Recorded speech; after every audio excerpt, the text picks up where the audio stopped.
kita tentu tidak bisa berspekulasi ya terhadap apa yang terjadi karena masih banyak informasi yang harus dikumpulkan, perlu dilakukan investigasi secara mendalam atas insiden ini. Misalnya beberapa menit yang lalu saya mengikuti apa yang terjadi ini melalui media di Amerika Serikat dan diketahui bahwa penembaknya itu sudah ditembak mati. Penembaknya tidak ada di lingkungan kampanye berlangsung, tetapi dia berada di mungkin gedung lain yang dia menggunakan apa namanya senjata laras panjang, disebut sebagai sniper begitu. Lalu kemudian juga ada penonton yang kalau saya tidak salah juga akhirnya meninggal. Jadi sekarang ini ada 2 pelakunya dan ada audience penonton yang ada di sana.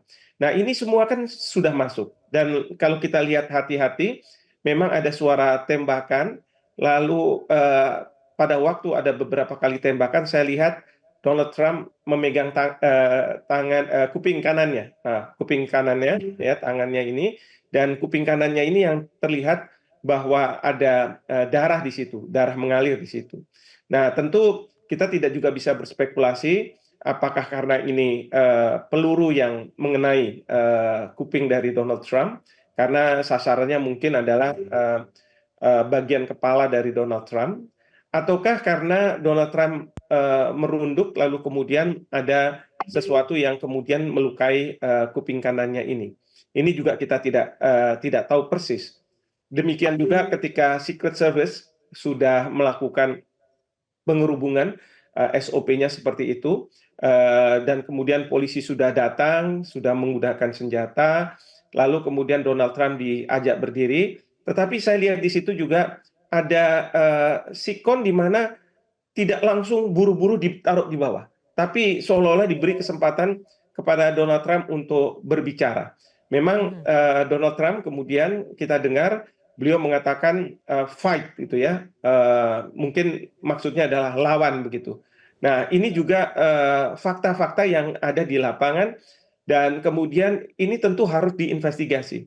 Memang kesulitannya adalah kalau memang benar yang melakukan penembakan itu ternyata meninggal dunia karena tentu dia tidak bisa ditanya ya terkait dengan apa yang menjadi alasan dia melakukan misalnya penembakan.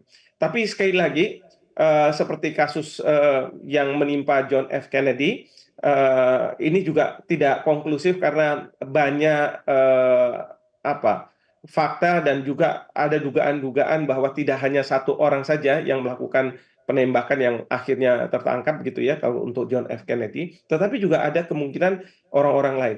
Nah, sekali lagi kita tidak bisa berspekulasi terkait dengan masalah ini. Namun demikian, saya yakin spekulasi-spekulasi akan muncul. Ya, saya mencoba untuk melihat apa kira-kira spekulasi yang terjadi.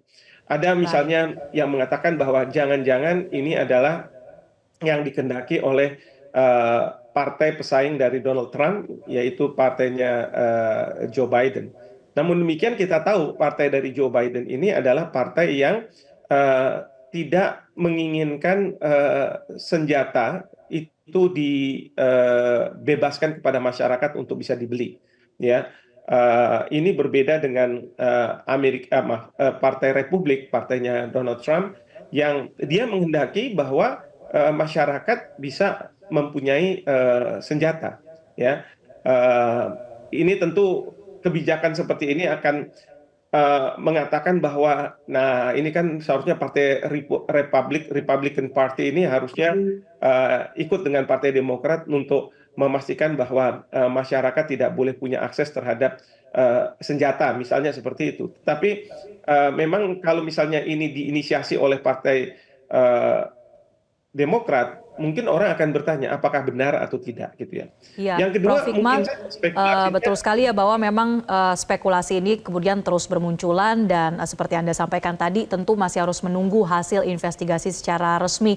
Tapi kalau kita melihat Amerika Serikat sebagai negara yang selalu mengedepankan demokrasi, pelopor demokrasi begitu, tapi kemudian ada kejadian yang menyerang terhadap kandidat presidennya sendiri. Nah, apa kemudian yang bisa yang kita artikan bersama terkait dengan iklim demokrasi di Amerika Serikat saat ini? Singkat saja, Prof Hikmah. Ya, kita nggak tahu. Mungkin saja ini seorang lone wolf ya. Lone wolf itu orang yang bekerja sendiri. Orang yang bekerja sendiri yang mungkin dia merasa bahwa kalau misalnya Donald Trump menjadi presiden dan kelihatannya ke arah sana, karena Joe Biden agak trailing, karena mungkin usia dan sebagainya, ini Amerika Serikat akan tidak lebih baik, katakanlah begitu. Tetapi bisa juga bahwa ini merupakan orang-orang yang justru punya simpati terhadap Donald Trump, bahkan ada yang mengatakan juga mungkin ada rekayasa-rekayasa dari Partai Republik, sehingga apa? Menaikkan suara. Nah, ini semua sebenarnya sesuatu yang tidak boleh. Karena apa? Menggunakan kekerasan. Dan kalau saya ditanya bagaimana apa namanya iklim seperti ini yang harus ditangani dengan baik oleh Baik. otoritas tempat, harus secara terbuka, karena ini tidak hanya berpengaruh untuk di Amerika Serikat yang mempraktekkan demokrasi terbuka seperti ini, tetapi juga di negara-negara lain yang Mhm. mempraktekkan demokrasi terbuka. Ini yang katakanlah demokrasi terbuka itu boleh saja, silakan Anda berbeda pendapat, tapi jangan serang dengan kekerasan. Kemarin memang ada serangan-serangan secara apa namanya oral ya, pembicaraan tentang kelakuan dari salah satu kandidat dan lain sebagainya. Itu masih bisa ditoleransi. Tetapi kalau menyerang dengan kekerasan itu tidak boleh.